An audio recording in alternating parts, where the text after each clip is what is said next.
eating things and start binging. Like eating chocolate, eat hamburgers, french fries, whatever. Anybody else?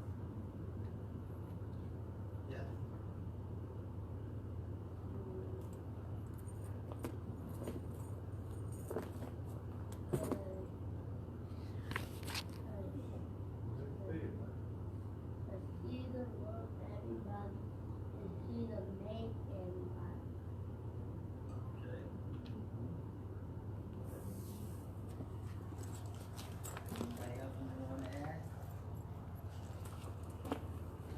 You got some people, they hear bad news, they just push it to the side, they just ignore it. And you get like Deacon Ford, that they spread it, they put it on Facebook, you have all the social media on Facebook, on Twitter, tell their friends. Some people get angry when they hear bad news and they take it out on other people, or they take it out on their pets. Right. On the dog or the cat, or whatever. People just sit around and don't do anything. They don't talk to anybody, they don't call anybody, they don't be off by themselves. Some people be shocked when they hear bad news because they say, I can't believe something happened to this place. One person here, what happened to him? You know, they be shocked because they don't be expecting that stuff, you know, to happen, and when things happen, it's bad news to them. Instead of good news, it's bad news, you know?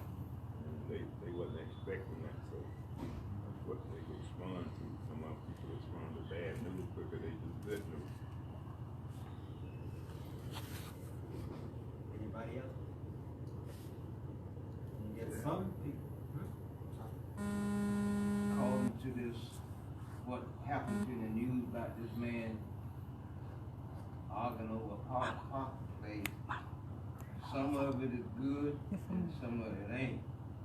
Because it looks like he come there looking for such thing. He wasn't parked in the place, he could have let people alone what was parked in the place. But he was prepared to kill the man for just some silly thing. Parking, disabled parking. You know how a lot of people park in a disabled parking place, but they're not disabled. And the person that really need that spot, they're gonna took that spot away from him because he really need it. But the person that got 2 good legs and nothing wrong with him, they're gonna go ahead and took a parking spot that they really not supposed to be in anyway. So a lot of times people get mad about that. They say, I could have had that parking spot because I'm disabled, I can't hardly walk. And the people here got 2 good legs, they're young, ain't nothing wrong with them, and they're gonna took this parking spot, so I can't get it now. And they get upset about it. Yeah. But really, he was disabled. The man that was fussing with about it was disabled. I thought that's his name. Disabled Disabled parking permit. Imani. Hey, man, come on. He might have had a disabled parking permit, but he wasn't disabled. Oh, okay. Because he got out of his car and walked over to the parking place because he complained. Oh, okay. I thought he was disabled or something.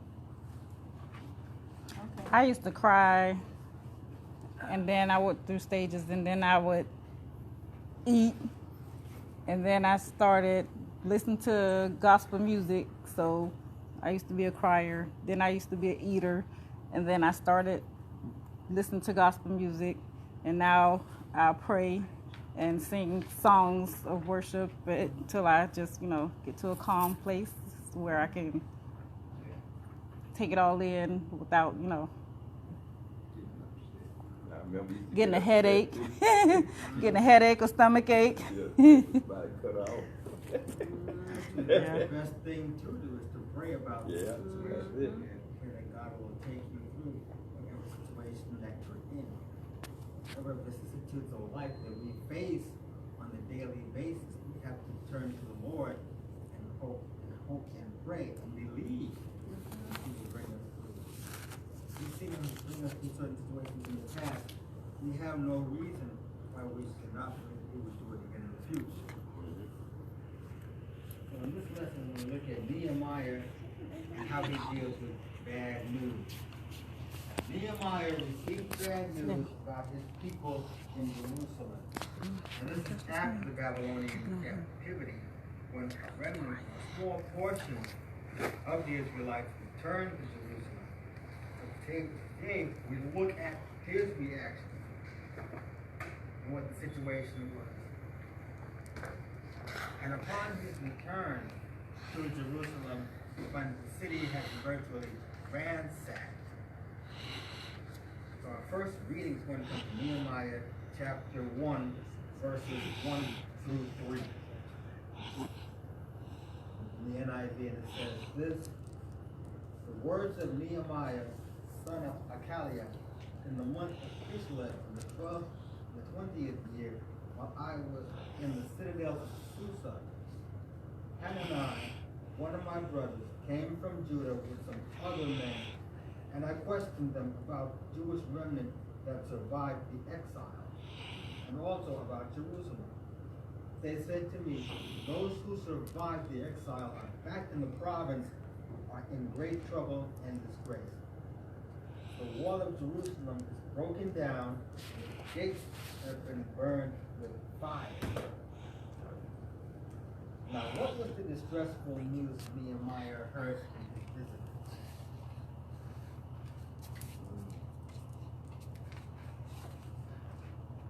I think it was something like to do with the exile.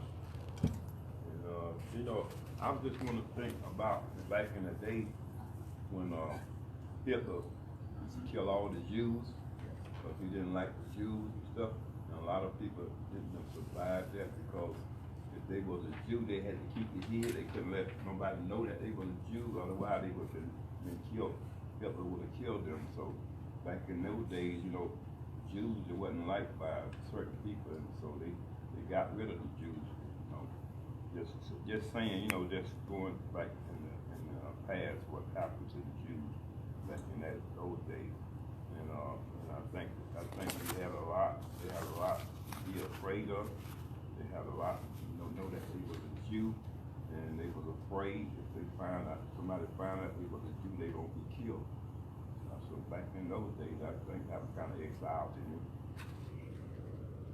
Okay, we're talking about, okay, good point. We're talking about after the return from the exile. Remember, a small portion of Israelites returned to Jerusalem. You could ask yourself, make a long story short, what did they find about their town when they returned? The walls were broken down and the gate was burned. Yeah. I'm figuring it's a big wooden gate, so it must have been burned down. The stone don't burn, right? Anyway, you figure, okay, they were in exile 70 years, right? And here you have a portion of your people returning to your home. You've been away from home for 70 years, and you come home, and you find your home virtually destroyed. Okay?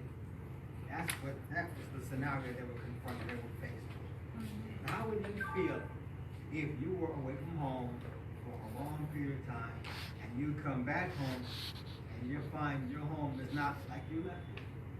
You'd be upset, I know that. Because wow, things have changed. Mm-hmm.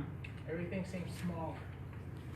If you've ever gone back to like your hometown, when I go back there and I look at the projects or whatever, and I go, wow, these things look small. It used to look so large when we were kids. And the baseball diamond was so huge.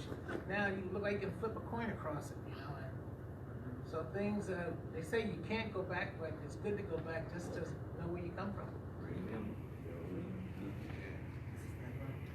I think the idea is that you were away from home and you were basically a prisoner.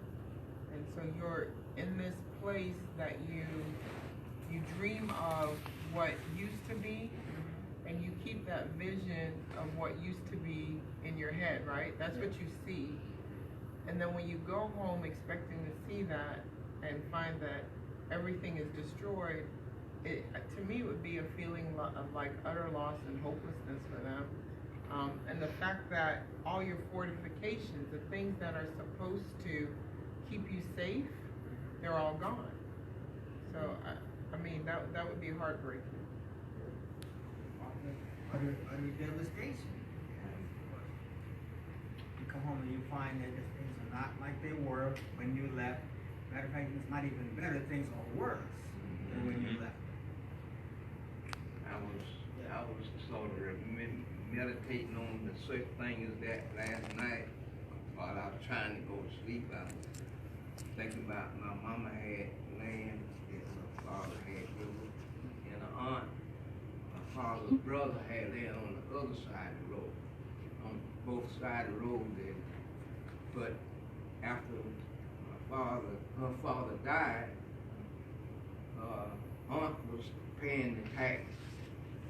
And she got behind and didn't pay the tax, and they took over my mama's land. And just to think about just paying tax, all that land we had was gone for nothing. If she couldn't pay it, she should have let my mama know she wasn't paying, and wouldn't have lost the land. So the family suffered something that could have been avoided. Before this passage says the wall of Jerusalem was broken down and the gates have been burned with fire. What is the significance of a wall? Keep other people out. Okay. That's the significance of a wall. Don't want people coming in, anybody that's coming in, you got something to secure your people and keep other people from getting, in that. So it's like a security to them, because if anybody just walk in, something can happen to any of Jews. They can cause a lot of problems for them. So they have something to secure them. So they put up that wall and that gate to keep people out of there. That's one of the things was for. The wall was for protection, to keep any invaders out, protect the people that are inside.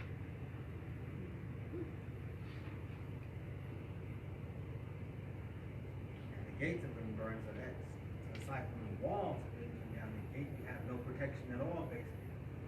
Instead, that area is open to attack from virtually anybody.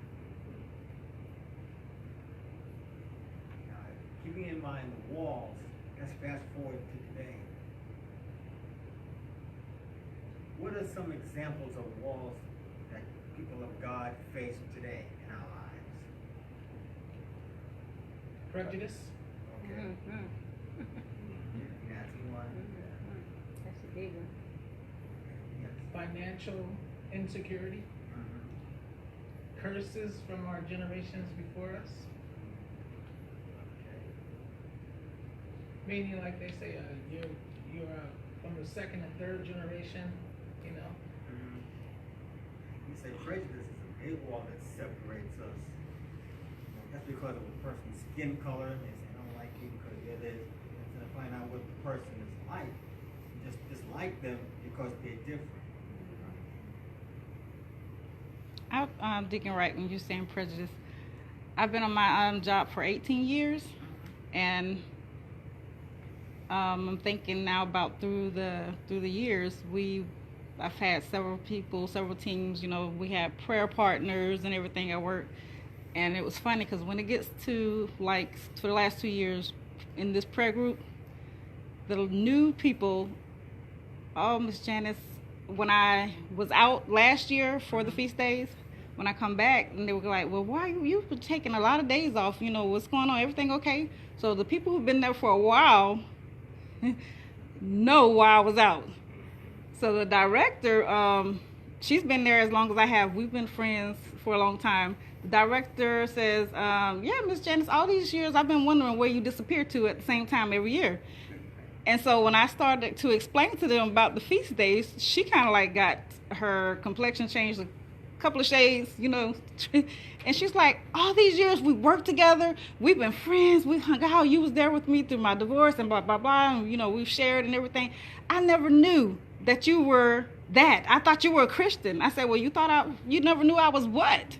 And she says, you keep those days that the Jewish people keep. I was like, okay, and I've been doing it last year was 17 years, for 17 years. And, so all of a sudden, this year, she has been very distant, You know, she doesn't even join the prayer group or, you know, our little meditation or our anything we do. So it's like she's prejudiced.